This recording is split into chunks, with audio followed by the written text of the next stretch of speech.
You've seen the work we've put in, day out, challenging myths, debunking old wives' tales, and rejecting poor breeding practices.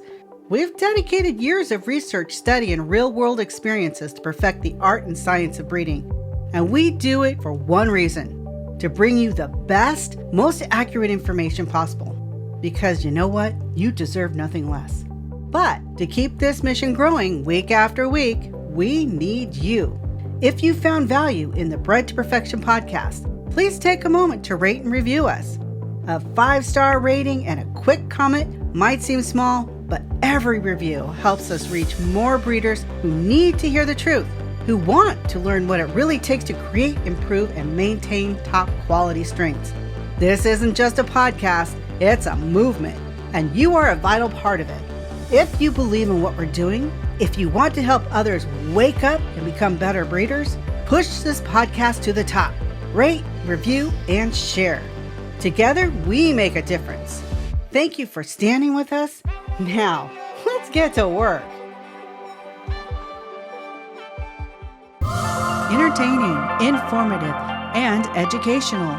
Inspiring content that makes a difference. This is the Maximus Troy Publications Broadcasting Network. Join the Academy.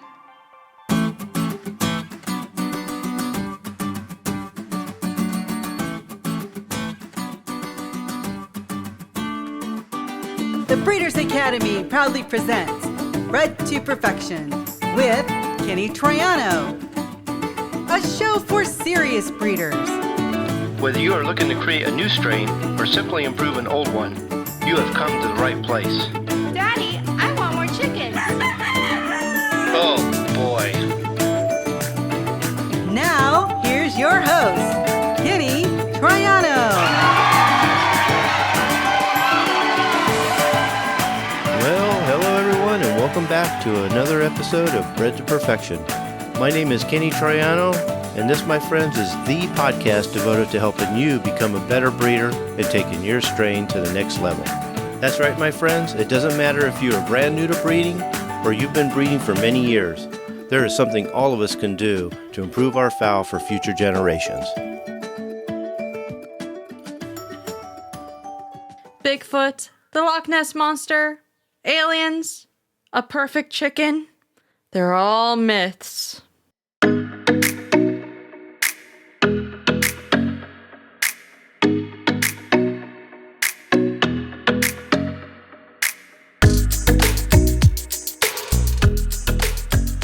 Okay, welcome to another episode of Bred to Perfection. I'm Kenny Troiano, founder of the Breeders Academy, and I'm here with my wife, Nancy. What's up?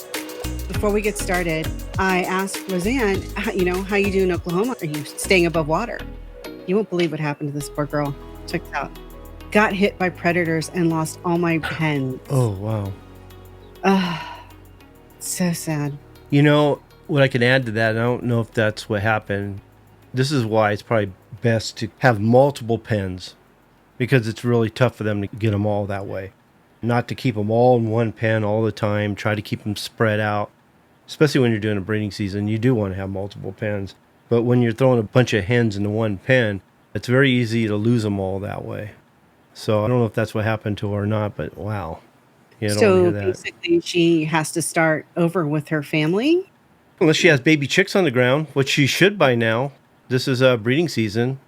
We're just wrapping up breeding season, so summer's on the way. You should have all the chicks you need on the ground. I hope you hatched enough to carry your strain forward and do the selection that you need. Hope they're healthy, looking good, growing well.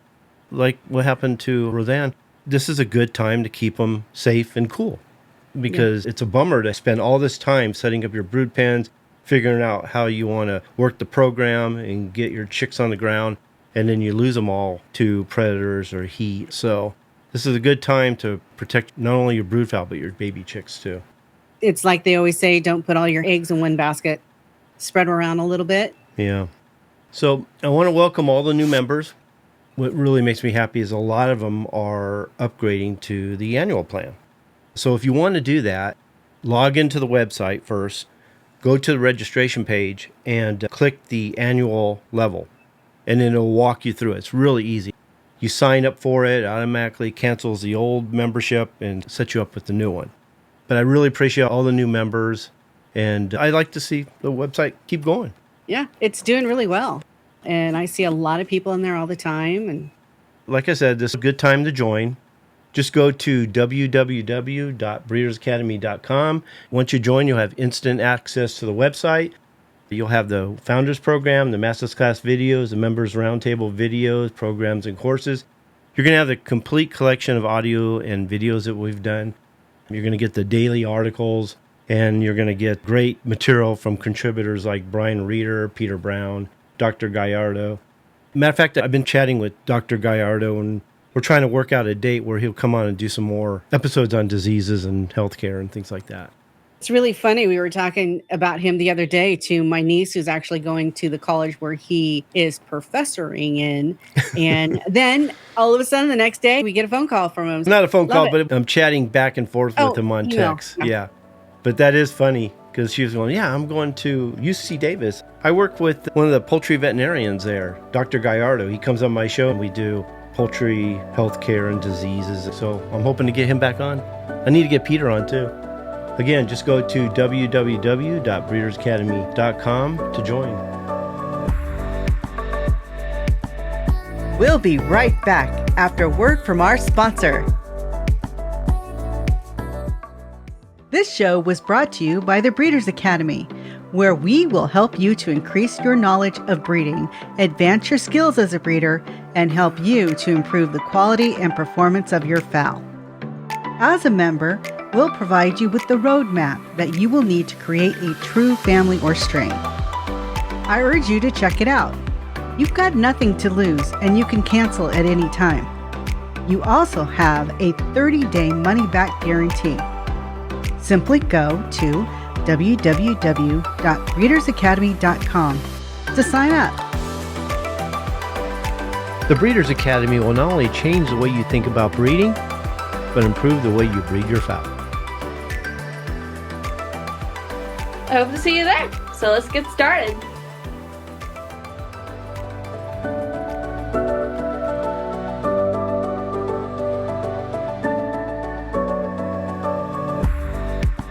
Okay, get your questions in. I don't mind answering questions today. I do have a basic outline here. I've got a neat topic, but I don't mind answering your questions today. I do want it to be somewhat of a casual day.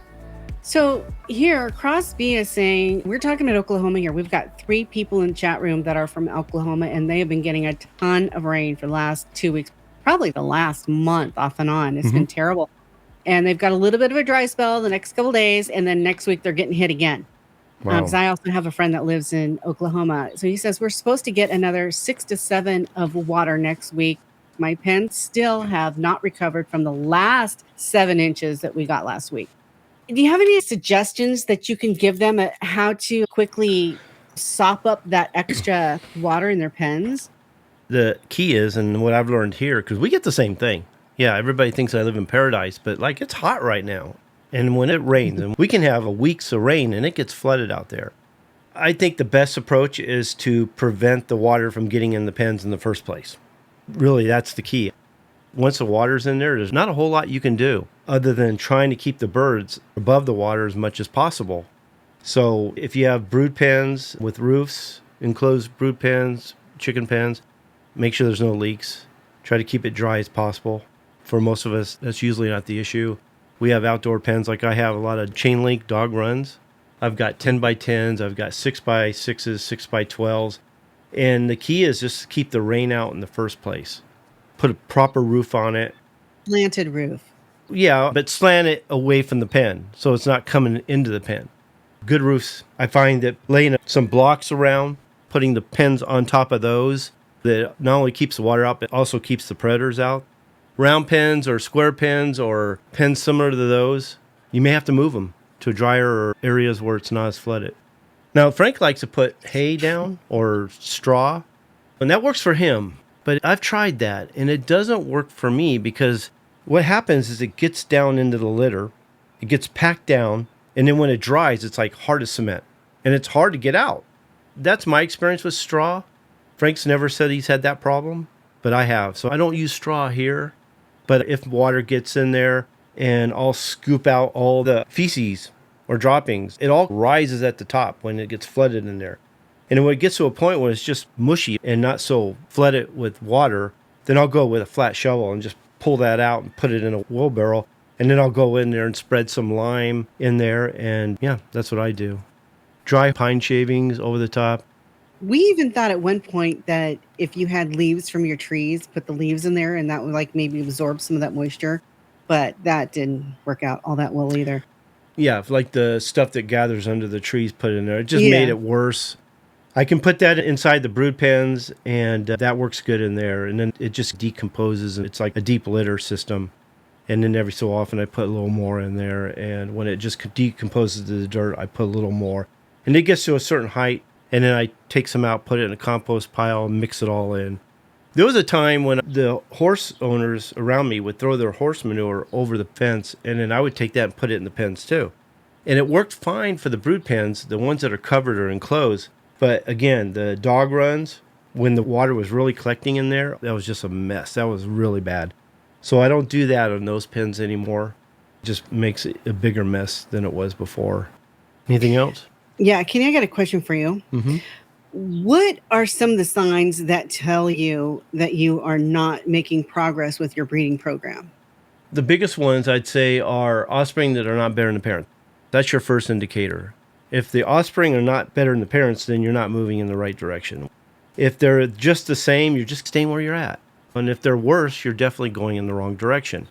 So we always say that the offspring tell you what you need to know about the parents, tells you what you need to know about the past, the present, and where you're probably going to go in the future by what they express. And so we can learn a lot about how we're doing, if we're going in the right direction, how much progress we're making by what the chicks are expressing, how healthy they are, and things like that. So that's the first key. You just got to see improvement. That's the biggest part of it, is you got to see improvement each generation. And if you're not, you're going in the wrong direction. Those are the first signs. Okay, so those are the first signs. You breed them back to the parents because you need to get something better than that first generation. And what if it's still not better? What do you do? The Founders Program, and I know some of you guys are going, oh, there's the Founders Program, really is a great program for this problem. The way the first few stages are set up is for that particular reason. Let's say you're not getting the offspring that you need, and you feel that the parents, the brood fowl, have all the qualities you're looking for. They represent what you're trying to do. They represent their breed. They have all the traits that you're looking for, but they're just not producing great offspring. There's only two things you can do, is go and get different brood fowl, or you follow the Founders Program. And like I said, the first few stages are acquiring the brood fowl, and then it's a cleanup process for getting the strain ready to go into the foundation stage.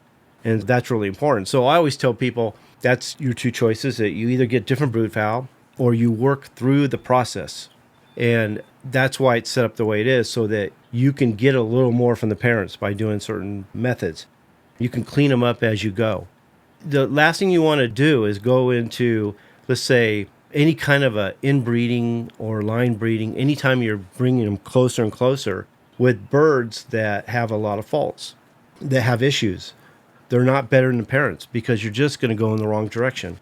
It's hard to talk about that without talking about the Founders Program. But that's all I can really tell you, is you either start with different birds, because you're just not going to get there unless you clean them up, or use a process like the Founders Program to clean them up, so the quality is a little better when you go into the foundation stage. The key, too, is when you get the offspring, understand that, especially in the beginning, not all the offspring are going to be great. You got to find the few that are to move forward with. Because a lot of times Adam and Eve are either crosses, mongrels, hybrids. They have a lot of genetic diversity. Most of the time, they're not related. So we're going to see that coming through in the offspring. A lot of unpredictability, a lot of contrasting characteristics, a lot of defects, a lot of disease. We've got to hatch enough chicks in the beginning to have a really good selection. And the idea is to weed them all down. Just plan on it. Because a lot of people think, oh, I got all these chicks. This is all I got. I got to breed all of them because that's all I got. You just shot yourself in the foot. So try to hatch as many chicks as you can, have a proper selection, and plan on weeding them down to the top 10%. It's a 10% rule of breeding. Get to the top 10% of your offspring, and then grow them up. Because as you're going, you're going to start looking for weak, sick chicks. Get those out of there. You're going to start looking for defects too. Get those out of there.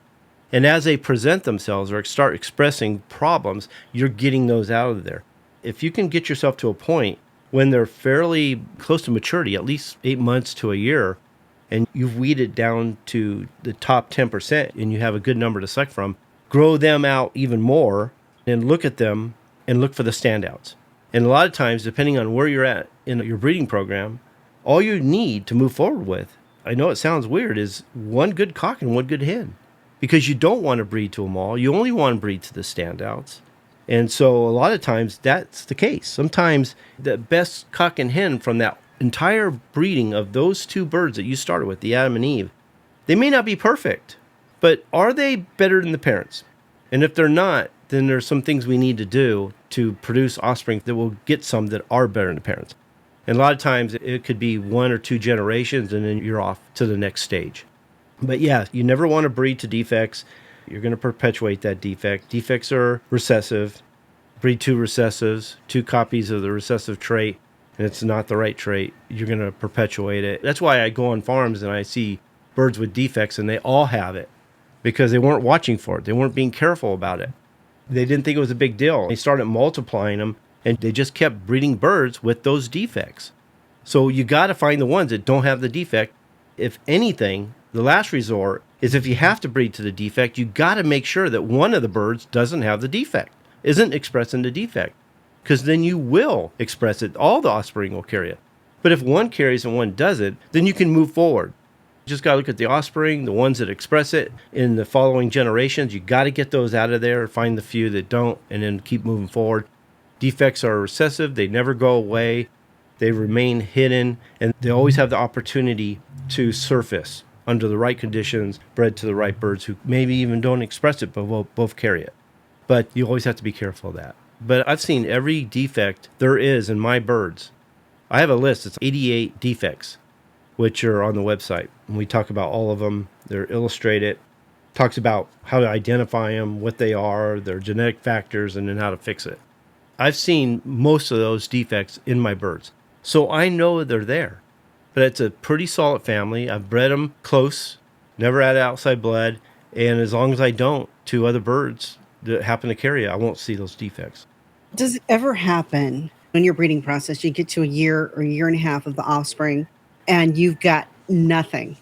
Would it be best to have more than one brood pen going at a time? So you're saying it's all about the numbers. Because by the time they get to a year and a half, 2 years old, you should know whether you have birds. Those kind of things aren't going to change a lot between a year and 2 years old. What's going to change when they get to 2 years old is the overall type and conformation and size and weight, things like that. They could change there. But by the time they're a year old, you have a pretty good idea what you're dealing with. You have a pretty good idea of what direction they're going to go, and they'll just change a little bit.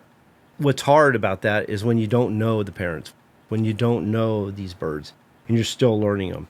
That's when the surprise is going to come. When you've been working with them for a while, it's the same family for years, you've got them through the foundation stage, you're not going to have those surprises. You pretty much know what you're going to get.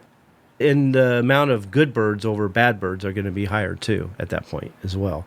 Yeah, but if you're just starting out, you're going to be going through those growing. Well, okay, I think I can answer your question. I just thought about it. If you're hatching as many chicks as you can manage and afford, and really listen to what I said there, for some people it's going to be different. Some people it's going to be 100. Some people it's going to be 500. It depends on your situation and whether you can afford it or not. So you have to determine what that means to you. So if I'm trying to get down to 10%, I'm not going to pick the standouts until I'm ready to breed them. And if my standouts turn out not to be what I thought they were, then I'm going to fall back on some of the others that were part of the 10%. Does that answer your question? I think that's where you're going. And actually, that's what Joshua is dealing with. He's saying that's his concern, especially with the defects of the Americanas chickens that they pick up from the Americana when they were created. Yeah, they're getting better. That breed's getting better. Under the right care and the right breeders, even with all the genetic diversity they had in the beginning, which all breeds do when they start. When you're crossing birds and infusing birds and doing what we call gene chopping to create a strain or create a breed, yeah, you're going to be dealing with a lot of issues for a while. But if it's under the same breeder for many years, those issues are going to be ironed out. It's when it gets into someone else's hands and they think that they need to add new blood to always fix them, or add someone else's strain, or add a completely different breed to get a trait they think they're missing. And there's a way to do that too. But a lot of people, it's not the crossing that's the problem. It's the people who think they can improve them by crossing. I think a lot of people have the wrong expectations when it comes to crossing and outcrossing and what they're going to get and what they're going to be able to do with that. They got to understand the breed. They got to understand the genetic factors of that breed. And when you bring in new blood, you got to understand the genetic factor of that breed too, and understand what that breed's going to do to your breed. Now, we can gene shop. Now, if you're trying to create a whole new breed that doesn't exist, then gene shopping is a great tool to use to create a new breed, but it takes time. It's not a quick fix. Probably one of the longest programs there is. We use the Founders Program, the Improvement Through Reduction Program, and then there's the gene shopping. I would say the gene shopping takes the longest. And if you don't understand the breeds that you're using and you don't understand the genetic factors that they carry and express, you're just going to tie yourself in a knot. You're never going to get there. But if you understand the genetic factors and you know how to match them up properly and know how to not only add them to the gene pool, but to hold on to the traits that you want to keep as you're doing it, that's the key. And you got to understand how to do that. I'm not sure. You might have to bring me back a little bit. I forgot what we were going with that.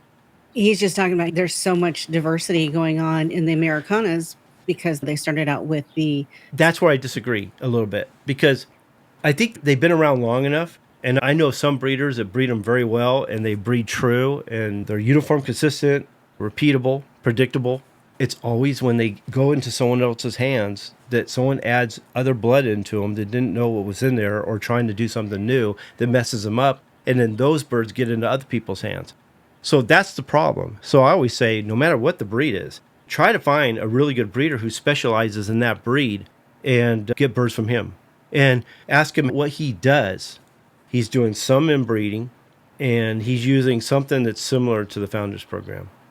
Yeah, because he's asking in the chat room, does anybody know any breeders of black Americana chickens? He says, I found mixes, but it seems like everyone wants the blues and the self blue. That's crazy because you can't breed blue true. That's the other problem. Yeah. So if you want to produce blues as something on the side, that's fine. But if you're trying to create a strain, improve a strain, or maintain a strain, you really need to move away from the blue because the blue is only going to mess you up. It's an incomplete dominant trait. You can't breed them true. You're always going to get a mixture of feather color. And a lot of times the only true homozygous color that's produced from blues is a splash. But it's not really blue. It's not the blue that you want. Let's put it that way. So if you're trying to breed that particular breed, or you're trying to keep and maintain or improve that particular breed, fine. You can produce blues on the side, like a recumbent reciprocal selection type situation. So you would have to maintain, let's say, a white breed and a black breed, and you maintain those two. From there, you can produce blue.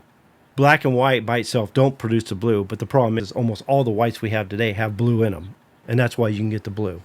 And then you can produce blues and have fun with those. You don't breed the blue to blue, is what you're saying. You can, but don't expect that to breed true.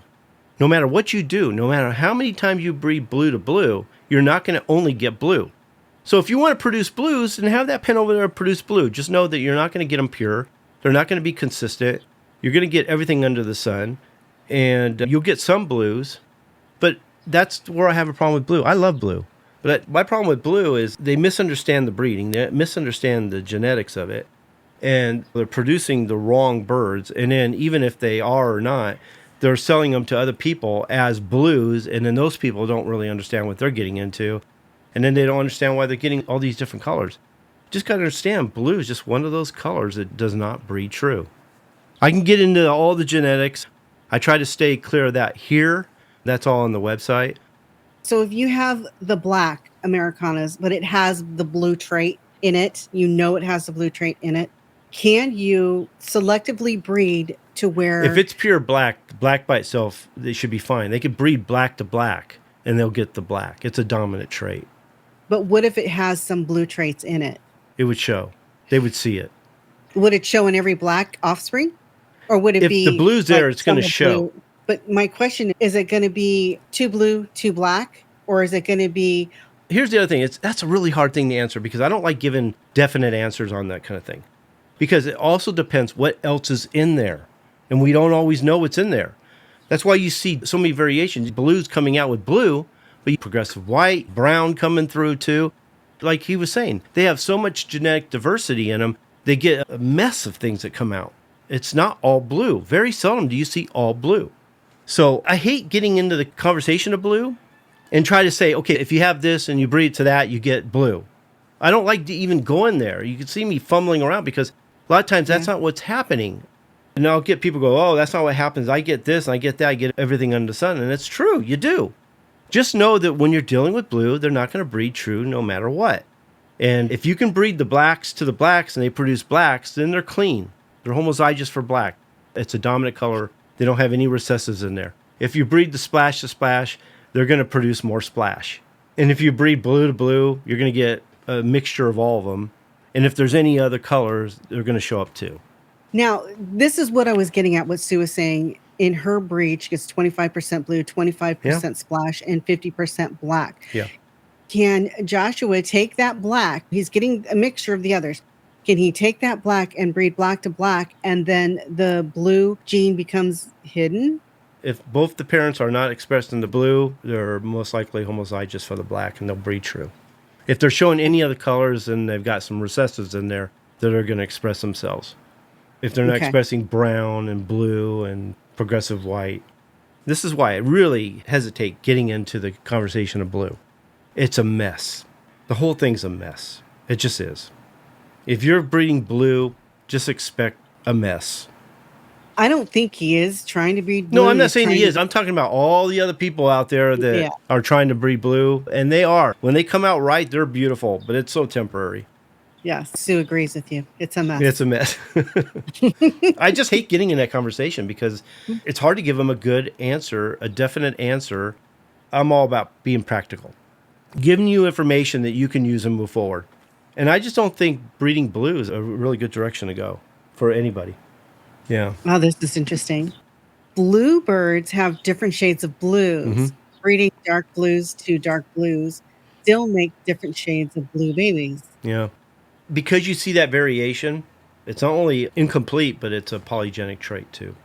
Whenever you're dealing with multiple genes, obviously in blues you are. It's a dilution gene.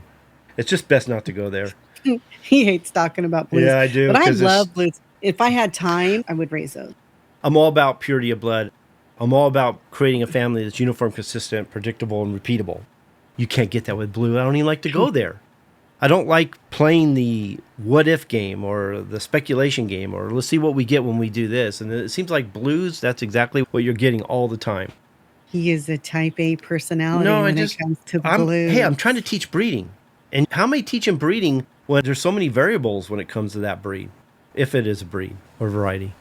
They're nice when they're right, but they're not right very often, and there are not very many of them. You get lucky once in a while, right? But you can't do anything with it. You can just sit and look in your yard and say, oh, they're so pretty. Okay, I'm fearless. All right, Ralph is asking, can I use your breeding system with racing pigeons we select based on results? Yes, and I know that. But I'm the kind of person, whether it's chickens, gamefowl, dogs, pigeons, to me it's still about the complete package. Yes, you want the ones that are the best, but here's my problem with that when it comes to racing. Most of the ones that are winning are hybrids. They're crosses. They're outcrossed. They've got other bloodlines in them.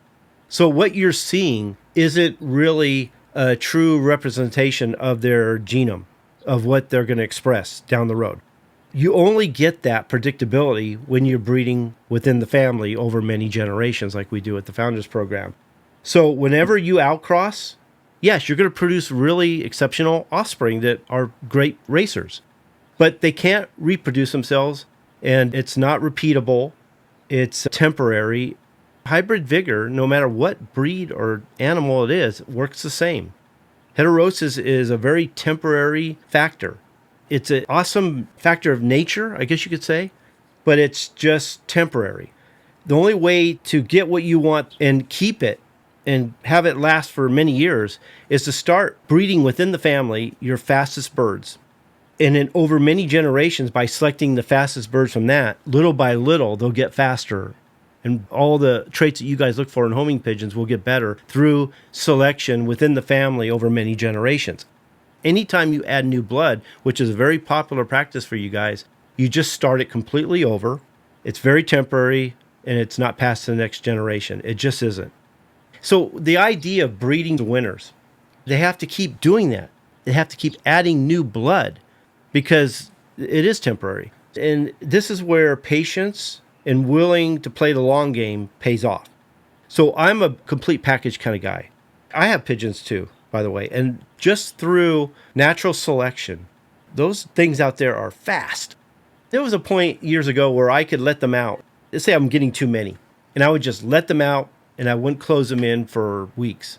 And Mother Nature would knock the numbers down. The hawks would get the slow ones. They're to the point now, it's hard to weed them down to my manageable number because they're outrunning the hawks. They're smarter than the hawks. They see the hawks coming. It's so funny. But I'm letting Mother Nature do it for me. Can I do it? Yeah. By putting them in races, staying within the family, the ones that are showing that they're the fastest and the best in that particular trait, you breed them within the family, and little by little, you'll get there. The problem, most people aren't patient enough to do that. They're not willing to play the long game. They get impatient. They don't see it working fast enough for them.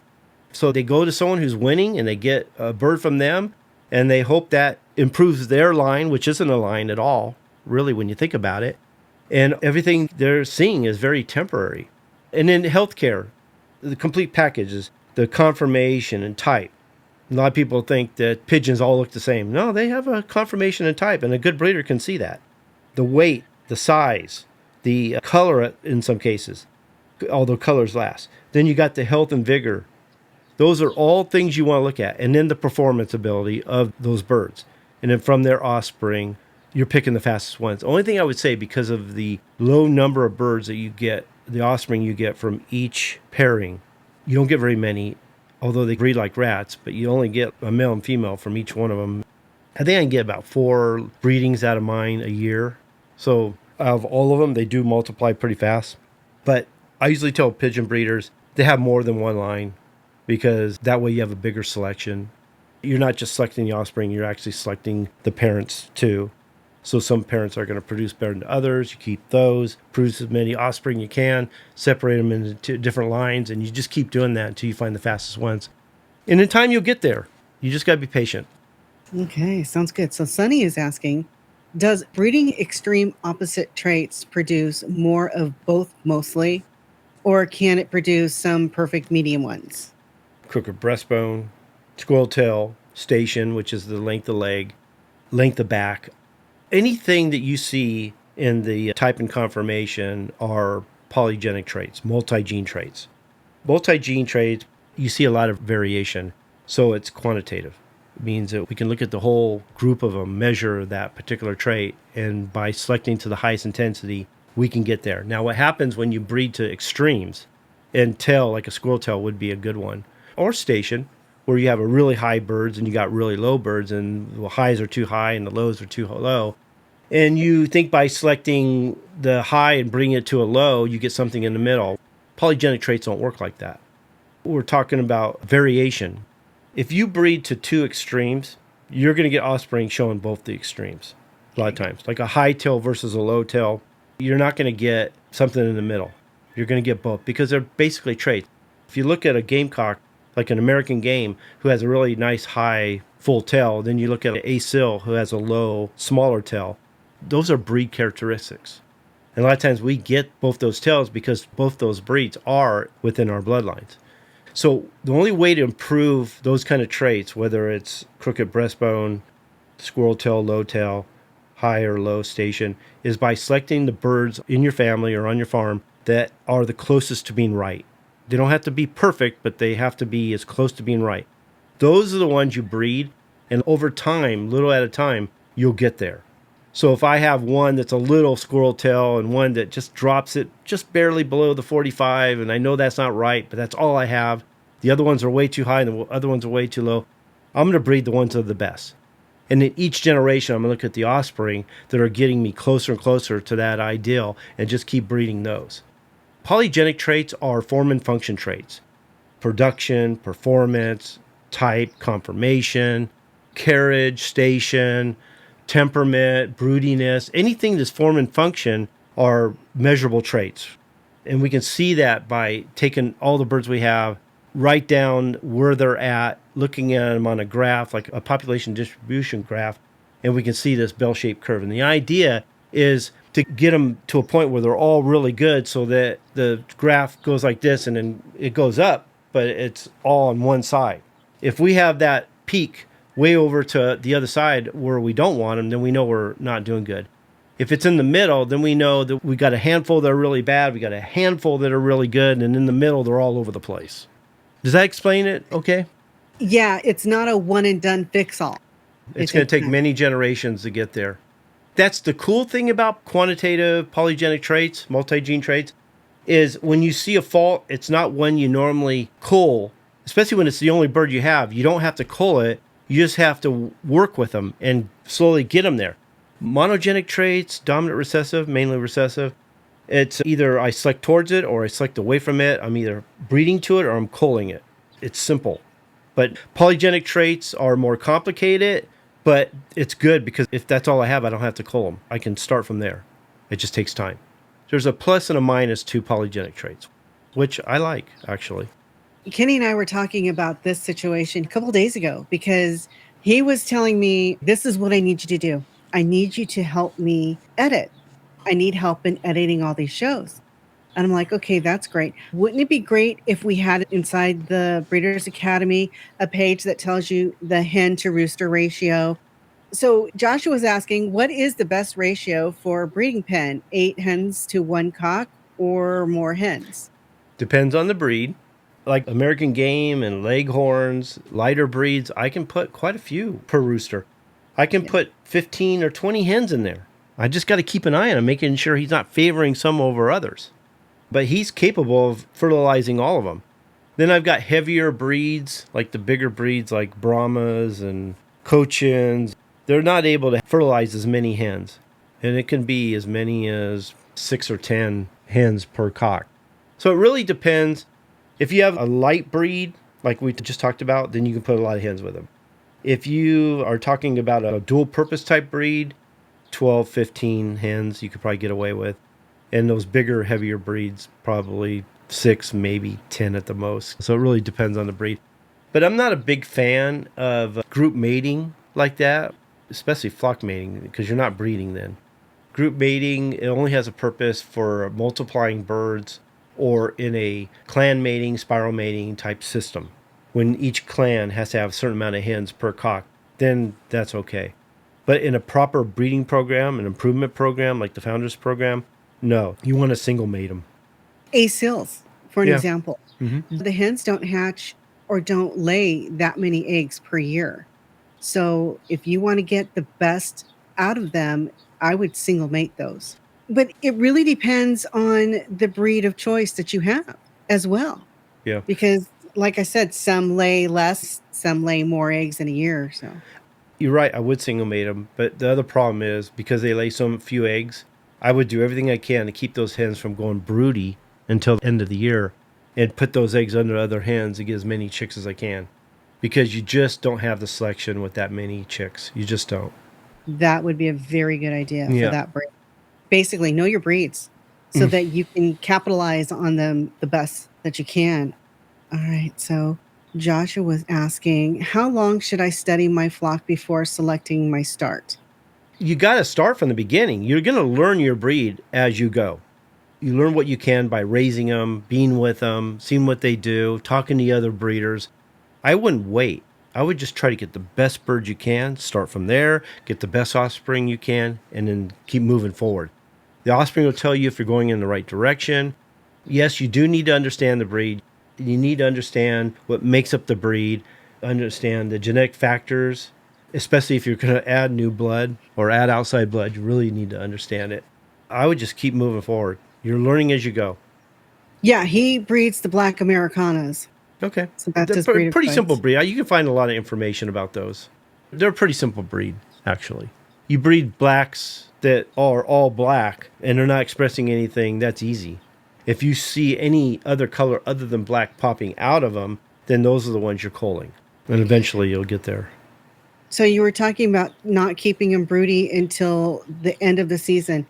How do you keep them from going broody? Number of ways. Collect the eggs. Don't let them keep the eggs. They go broody pretty quickly. So you can't wait. Like A-sills we were talking about. Those go broody pretty quickly. So you want to get in there often and get those eggs out of there. If they go broody, you need to move them away from their pen into another pen that doesn't have a box or something. Do everything you can to discourage them. And then once they start laying again, put them with the cock again.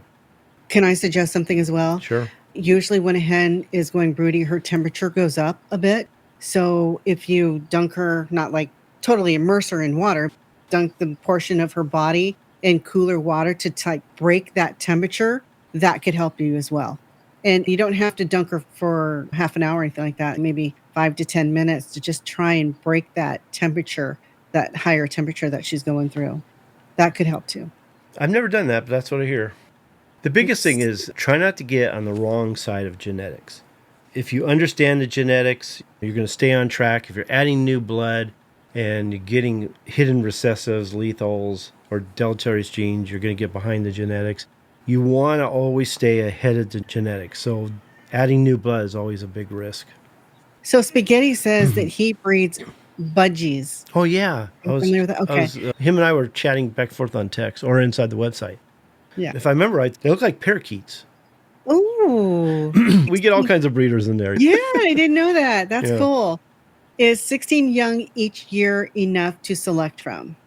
It's like I say, try to hatch as many as you can manage and afford, or in his case, as many as you can produce. And if that's your limit, you do the best you can from there. The idea is the more young you can produce, the better selection you're going to have. If you can produce more, I suggest you produce more. If this is all you can do, you do the best you can with that. But the more you can produce, the better. Parakeets is the American name for them. I didn't realize that they had a different name. Yeah, they look like parakeets to me. New. Yeah, that's cool. Yeah, you learn something new every day. I love that. Yeah. So Sunny is asking, would you say that Americanas have medium cull rate, not a high cull rate? If they have a high cull rate, it's because the breeder you got the birds from wasn't a good breeder. He didn't know how to make a family out of them.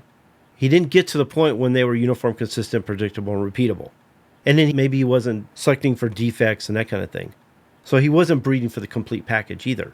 So if she's thinking that she has a high cull rate, then that's what the cleanup process of the Founders Program is for, is to get them to that point when they're more predictable, more uniform, so that we can move them into the foundation stage with good birds. You never want to go into the foundation stage with birds that aren't worth reproducing.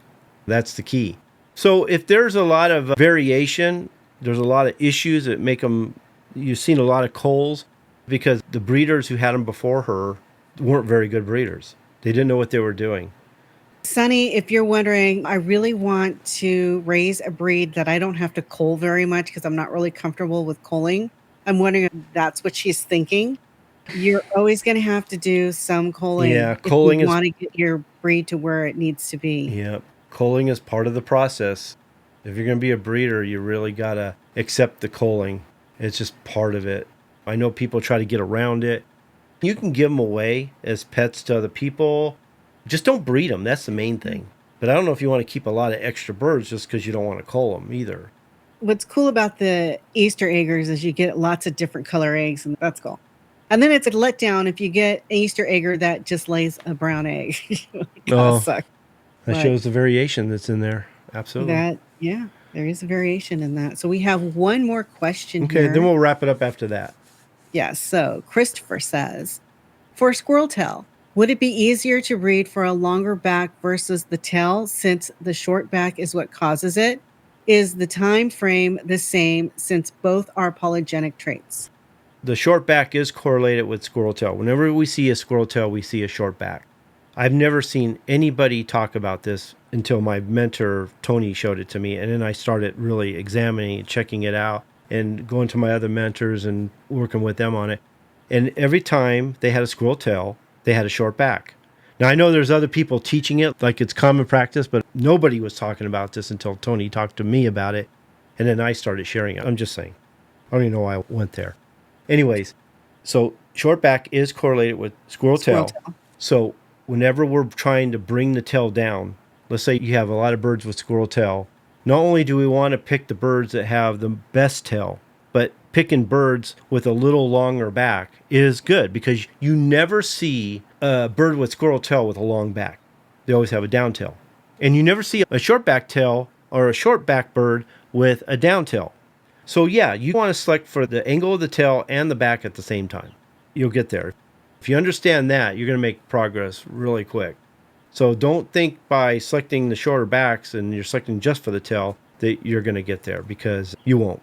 What will happen is you want a nice tight body and the tail seems to be right on the mark. Then they get older, they get 2 years old, and all of a sudden, poof, there goes the tail. You know what I mean? So yeah, you want a back that's broad, flat, and tapers nicely to the tail. You don't want a back that's too long or too short for its breed, and that affects the body. You don't want a round back, you want a flat back. You want a broad back, not a narrow back. You don't want a back that when it goes back, it doesn't taper. I've seen those too, where you feel it and it just doesn't taper properly right to the tail. It should taper really nice. And then sometimes they get that bony mass back there. You can feel it. Or having bones protruding through the back. It has to be nice and flat, broad. And the length of the back is important depending on the breed. Where's your iron? Oh, yeah. This is what the old timers, they say it should be like broad and flat and tapering nicely to the tail like an iron. This is an old-fashioned iron. This is the iron at the time they were talking about. This is back when they created the standard for that. Do I have a couple of these? You have 2 of them, yeah. You hear that? It's like heavier than hell. Yeah, but this is a perfect example of what the back should be. Broad, flat, tapering. Yep. Perfect. Hey, there you go. Yeah, keep it there just in case. Thanks, Nell. Okay. Yeah. Perfect way to end the show. Yeah. Anything you want to say before I wrap it up? Hey, I didn't have to use my paper. Yay.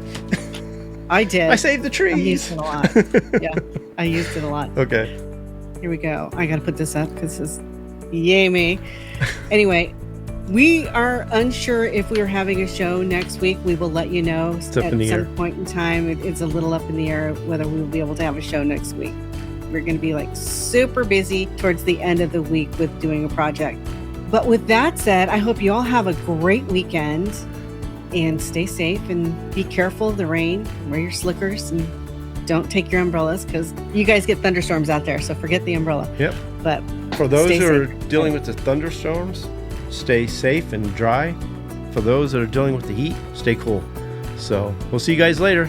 Take care. Bye. Okay. Thanks for listening.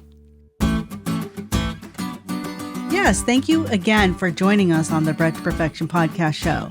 This show was brought to you by the Breeders Academy, where by becoming a member, you can increase your knowledge of breeding, advance your skills as a breeder, and take you and your fowl to the next level.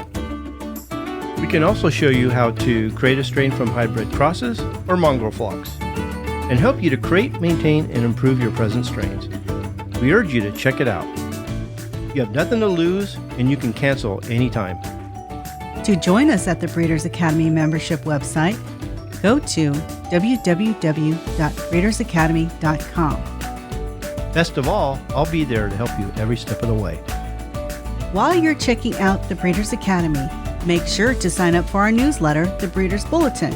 We provide a lot of free bonus materials and some great information that will take you and your fowl to the next level. Well, that's it for now. We hope you join us next time for another episode of Bred to Perfection. We'll see you later. Bye. Welcome to the after show. This is the part of the show that doesn't exist. What happens in the after show stays in the after show. If you've mentioned to your friends about the after show, which happens from time to time, no worries. Just tell them not to let out our little secret area of the show.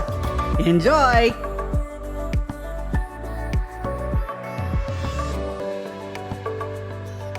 Thank God I went through that. Thank God I did that. Because if it was for that, I wouldn't have what I have today. I wouldn't be who I am, and I wouldn't be able to teach you what I'm teaching today. And so this is what this show is all about today is I sat down after that. I got off that show that we did Saturday, and I started thinking about it. What are the things that I learned? I was amazed. I started writing them down. At that time, what I was learning, again, from experience, from my mentors, from the books, and eventually the internet. And the internet at that time wasn't even that good. So I wasn't getting great information. And then I started writing for the magazine. And then I had people calling me. Ask Nancy, I'd be on the phone for hours, people calling me to just talk with me or maybe get advice or whatever. And every now and then I would learn from them too. They would say something. It was like a light bulb went on. And we'd be talking about a particular subject and the person on the phone would say something. Sometimes it was one word, one time it was a sentence, one time it was something they saw or heard. And it made me think. I started putting 2 to 2 together, and I started researching even more, passing it on to my mentors. What do you think about this? And it all just kind of progressed. So I sat down, I started writing all the kind of things I remember learning at that time. And I was like, wow, this would make a really good article for my members. And then I started breaking it down. I go, wow, this would make a really good show. So that's what we're going to do today. Is that the introduction, or have you already started with the early years? That could be the early years, I guess. That's the early years? Okay. It kind of seems like that's the early years. The thing that I understand from you is with the different varieties that you were raising at that time, particularly the Spangles and the Blues, they gave you fits because why aren't these coming uniform and why aren't they coming consistent? And so that would make you go into research mode. What's going on here? So some of the things like that, I think really helped you along the way in getting you to where you are today. Yeah, it was like blues because I didn't understand at the time they were incomplete dominant gene.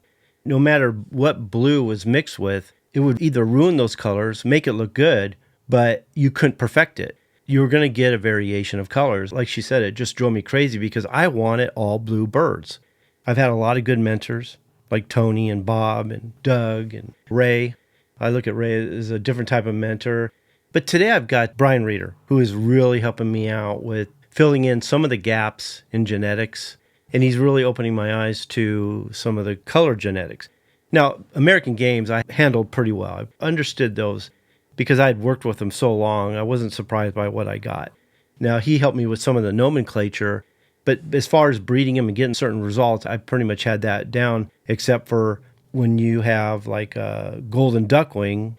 I always felt that once you put that red in there, you're never going to get the silverback. And Brian opened my eyes to there is a way. He showed me a way to actually make that happen, which I missed because the hen that makes that happen is usually the hen most people get rid of, which is crazy.